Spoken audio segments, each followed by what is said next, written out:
Здравствуйте! В эфире информационный выпуск Амшикшара. Сегодня в выпуске.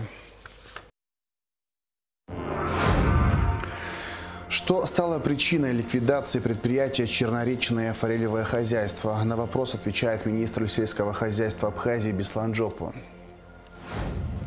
На площадке медиацентра МИД Абхазии состоялась встреча представителей Совета старейшин республики с членами Ассоциации молодежи АПЭЙПШ. Гражданка Грузии Кристине Такаладзе подозревается в шпионаже. Об этом сообщает пресс-служба СГБ Абхазии. Посол Российской Федерации в Республике Абхазия Михаил Шургалин выступил с комментарием по вопросу статуса госдачи Пицунда и высказался в поддержку заявления президента Абхазии Аслана Бжания, премьер-министра Александра Анкваб, призвавших к ратификации обсуждаемого документа. Соглашение полностью отвечает духу двусторонних российско-абхазских отношений, которые базируются на принципах союзничества и стратегического партнерства и опираются на безусловную поддержку граждан России и Абхазии, отмечается в комментарии российского посла. Президент Аслан Бжания поздравил первого заместителя руководителя администрации президента Российской Федерации Сергея Кириенко с юбилеем. В Республике Абхазия высоко ценят ваше участие в деле развития абхазо-российских межгосударственных отношений. В Абхазии, где вы родились, всегда будут рады видеть вас в качестве почетного гостя, отмечается в поздравлении. Глава государства пожелал Сергею Кириенко крепкого здоровья и успехов в работе. Еще один поздравительный адрес. Министр иностранных дел России Сергей Лавров поздравил своего абхазского коллегу Инала Арзенба с днем рождения. Пожелал ему крепкого здоровья, удачи, неиссякаемой энергии, реализации задуманных планов и желаний, а также успехов в профессиональной деятельности. Посол России в Абхазии Михаил Шургалин в своем поздравлении отметил, что под руководством Инала Арзенба заметны качественные изменения в деятельности внешнеполитического ведомства. Главу МИД Абхазии также поздравил министр иностранных дел Венесуэлы Карлос Рафаэль Мария Тартоса. На площадке медиацентра МИД Абхазии в связи с поступившим обращением от Ассоциации молодежи АПЭЙПШ состоялась встреча представителей Совета старейшин республики с членами ассоциации. Участники встречи обсудили роль молодого поколения в укреплении государства и развитии общества, а также важность воспитания молодежи на основе принципов и ценностей, имеющих тысячелетнюю историю.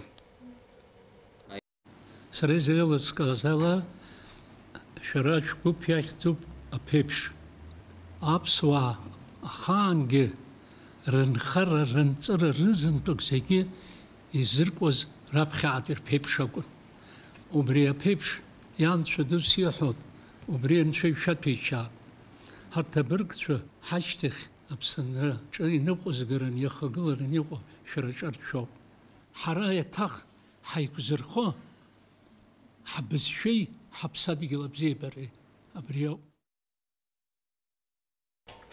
Первый вице-премьер Беслан Джопу провел заседание Государственной комиссии по организации празднования 30-летия добровольческого движения периода Отечественной войны народа Абхазии 1992-1993 годов. Об этом сообщает пресс-служба Кабмина. В план мероприятий на 15 августа вошли тематическая фотовыставка, митинг в Гудауте, памятные мероприятия в Музее боевой славы. По решению комиссии утвержден также список приглашенных гостей из Северного Кавказа. Более 2000 добровольцев из разных стран участвовало в боевых действиях в Абхазии. Из них 51 человек сегодня имеет звание Героя Абхазии. 247 человек награждены орденом Леона. 623 медалью за отвагу. Более 260 добровольцев погибли. Возбуждено уголовное дело по статье «Шпионаж» в отношении гражданки Грузии Кристине Такаладзе. В ходе проведения оперативно-розыскных мероприятий сотрудники службы госбезопасности Абхазии задержали гражданку Грузии Такаладзе, которая занималась разведывательной деятельностью на территории Абхазии. Смотрите материал пресс-службы СКБ Абхазии.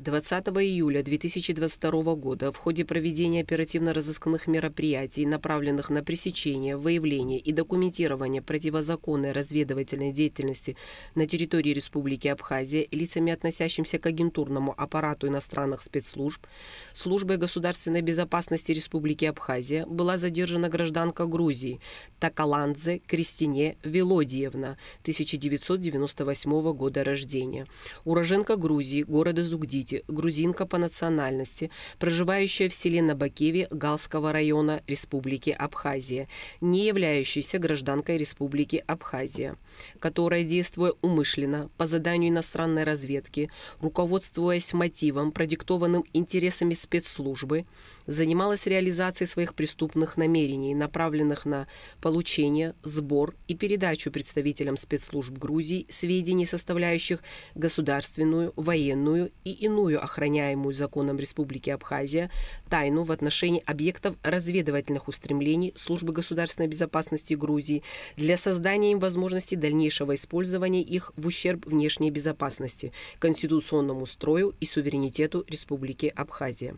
Учитывая изложенное и принимая во внимание наличие достаточных данных, указывающих на признаки состава преступления, 25 июля 2022 года Следственным отделом СГБ РА с согласия военного прокурора Республики Абхазия в отношении гражданки Грузии Такаладзе Кристине возбуждено уголовное дело по признакам преступления, предусмотренного статьей 274 УК Республики Абхазия «Шпионаж». В настоящее время по данному уголовному делу проводятся активные оперативные следственные мероприятия, направленные на сбор и получение доказательств и обстоятельств совершенного гражданкой Такаладзе противоправного деяния против основ конституционного строя и безопасности Республики Абхазия. Республиканская общественная организация «Абхазское народное движение» провела круглый стол на тему «Новое поколение. Гарантия успешного будущего». Во встрече участвовали представители разных общественно-политических партий. Новое поколение – гарантия успешного будущего. Под таким названием прошел круглый стол, организованный АНД. Ключевые вопросы встречи – проведение глубоких реформ и необходимые условия перемен. Открывая круглый стол, модератор мероприятия Ахра Аристава дал оценку текущей экономической ситуации. Большая вера и надежда на новое поколение. Каждое поколение на разных исторических этапах решает определенные задачи. Сегодня наша задача – выстроить все институты государства для того, чтобы наши граждане почувствовали все преимущества проживания в независимом суверенном государстве. Спикеры говорили о важности человеческого капитала и необходимости использовать и развивать внутренние ресурсы. На встрече прозвучали мнения по резонансному вопросу ратификации соглашения по госдаче Пицунда. Политизировать, говорить о том, что кто-то не поддерживает это, потому что там нет какого-то курса там, президента. Я считаю, что это не совсем обоснованно и не совсем правильно. Каждый из нас, я еще раз хочу сказать, я сторонник очень близких отношений с Россией. Другого партнера у нас нет и быть не может. Но мы, как граждане, хотя бы должны понимать, если есть какой-то документ, который касается нас всех, хотя бы должны понять, зачем это нужно делать и кому. Если есть, я не знаю, выгода абхазского государства, абхазского народа, обсуждать надо. Основные причины отсутствия глубоких реформ, по мнению блогера Ливана Лаугла, кроются в самой системе власти. Мы находимся в этом кольце, где уже долгие годы у нас власть перетекает из одной группы к другой группе, и нет поля для появления новых сил. Ей сложно появиться, потому что и финансовые, и политические рычаги чаще всего находятся у власти, потом власть меняется и так далее. Поэтому мне кажется, что очень важно, сегодня тоже прозвучало, это чтобы больше сил, больше прав было на местах. Необходимость реформы, качественных системных перемен назрели давно, отмечали спикеры. По мнению экс-кандидата в депутаты от Гура Лагвилава, необходимо иметь возможность самостоятельно избирать мэров, глав администрации районов и сел. Единственные люди, которые в большинстве своем сами приходят, это городские депутаты, у которых сегодня вообще никаких полномочий нет. То есть наши представители, реально наши представители, имеют полномочий. Им добавить полномочия глав администрации района, мэров городов, всех надо выбирать. Даже глав сел надо выбирать. Надо систему ответственности так выстраивать. Назначенный человек в первую очередь обязан тому, кто его назначил. Это же очевидные вещи. О необходимости перемен в сфере медицины и здравоохранения республики рассказал врач Алхаз Канджария. Среди основных – повышение квалификации специалистов. Если брать, допустим, систему здравоохранения, нужно, это, на мой взгляд, это централизация районных ЛПУ. То есть сегодня мы подведомственные учреждения у нас есть, это республиканская больница, это ряд других учреждений. Но если взять, допустим, какую-нибудь Афонскую больницу, это не подвед Министерству здравоохранения, то есть, да, и много-много других таких учреждений по республике. Это повысит качество оказываемых услуг, взаимодействия, маршрутизацию в случае необходимости, в случае той же войны. На встрече говорилось, что политическая система, выстроенная ранее, сегодня не соответствует новым реалиям и зачастую приводит к политическому кризису. Спикеры сошлись во мнении, что реформы необходимы нашей стране, и для их проведения есть и знания, и человеческий ресурс. Эсма Голанзе, Алексей Гухава, Абхазское телевидение. 7 июля этого года первый вице-премьер-министр сельского хозяйства Абхазии Беслан Джопо подписал документ о ликвидации предприятия «Черноречное форелевое хозяйство». Что стало причиной для принятия такого решения? С этим вопросом наша редакция обратилась к Беслану Джопо. В новой рубрике программы новостей «Есть вопрос». Министр сельского хозяйства рассказал предысторию данной ситуации.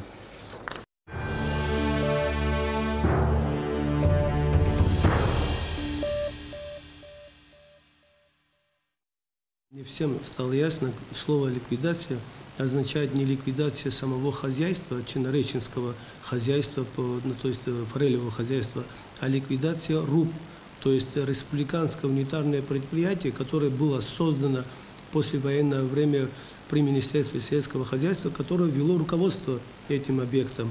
Сегодня появились люди, которые готовы вложить это совместное предприятие с участием граждан Абхазии, российских инвесторов, потому что таких средств, которые они заявляют, в сумме 700 миллионов рублей, которые готовы вложить для того, чтобы реанимировать это хозяйство, не меняя его направления, именно для того, чтобы выращивать форель, выращивать ценную породу рыбы и восстановить само хозяйство, как научное, как историко-культурное наследие, и также сам объект, который будет посещаться отдыхающими, также и на уровне, как и Рица, Новый Афон и тому подобное. И поэтому вот сегодня, если раз уже появился такого рода соискатели, мы обязаны были ликвидировать республиканское унитарное предприятие для того, чтобы передать это хозяйство к Госскому имуществу Республики Абхазия. А там уже по закону они будут договор заключать с арендаторами, теми потенциальными арендаторами, которые появились, то есть там с участием абхазских инвесторов, совместно с российскими инвесторами.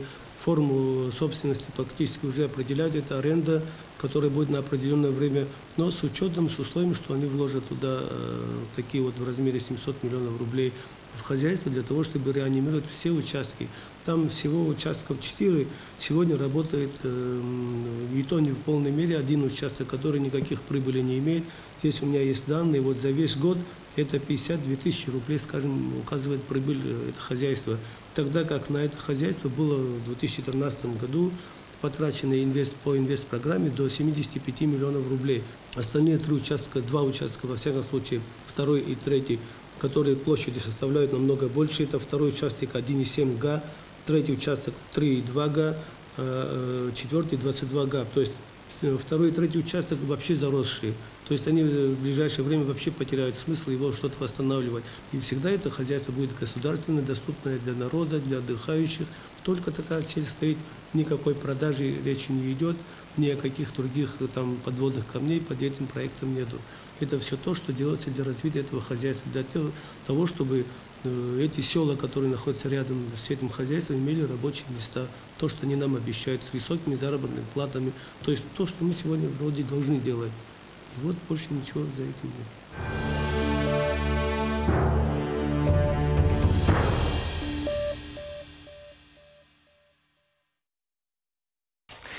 25 июля в Архызе, Карачаево-Черкесии, состоялось 10-е заседание Высшего совета и Президиума общественной организации Всемирного Абхазо-Абазинского конгресса. В нем в очном и онлайн форматах приняли участие 24 члена Высшего совета. На заседании было объявлено решение о созыве очередного съезда в ВААК в декабре 2022 года. До начала заседания члены Совета, а также спортсмены из Абхазии, приехавшие на спортивно-культурный фестиваль «Абаза», возложили цветы к памятнику добровольцам Карачаево-Черкесии, погибшим за свободу и независимость Абхазии в годы Отечественной войны народа Абхазии. 10-е заседание Высшего совета и Президиума общественной организации Всемирный Абхазо-Абазинский конгресс возглавил председатель Высшего совета конгресса Муса Экзеков. В своем выступлении он отметил, что впервые заседания проводятся в Карачаево-Черкесии, а также в рамках культурно-спортивного фестиваля «Абаза», который не только стал важным праздником единства и братства народа Абаза, но и содействует сохранению и развитию этноса.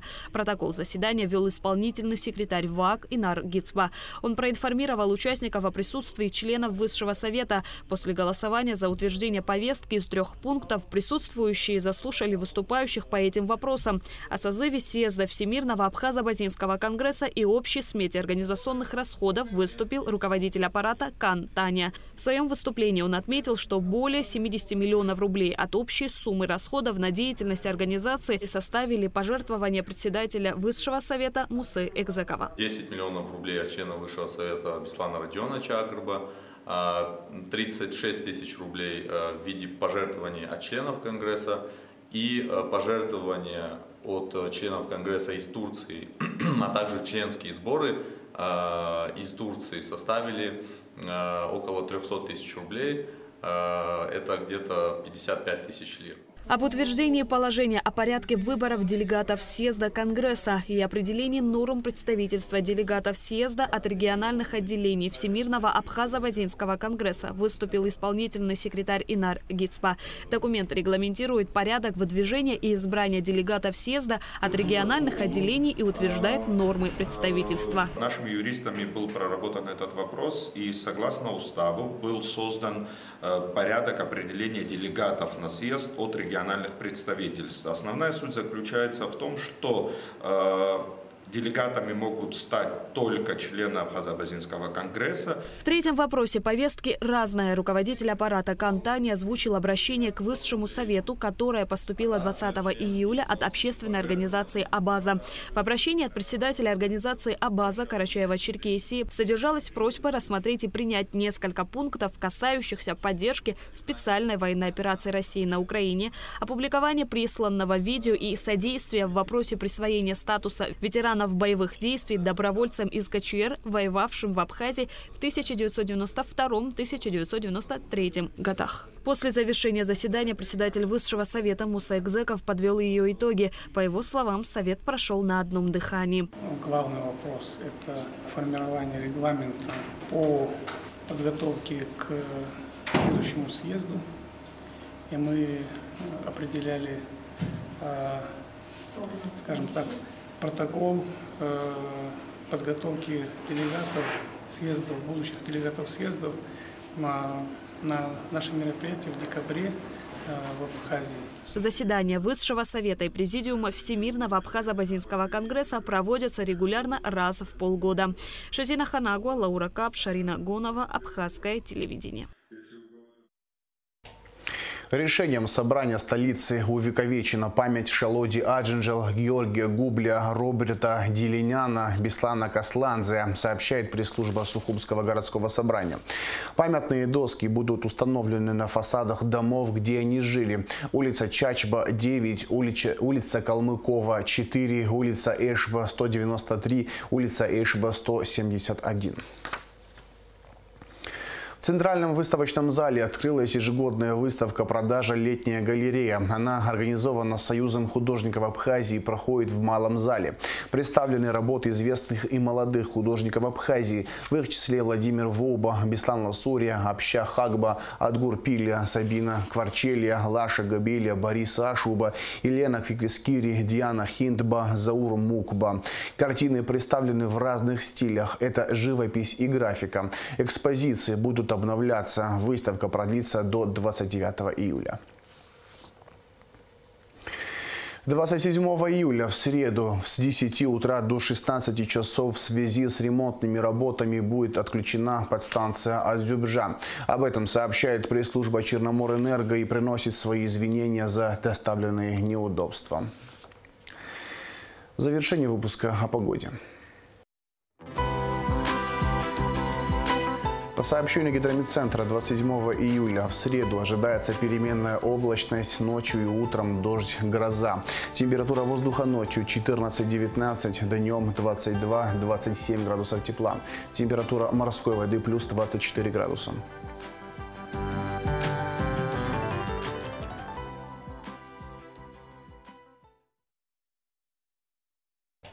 На этом информационный выпуск Камчатшара подошел к концу. Всего хорошего. До свидания.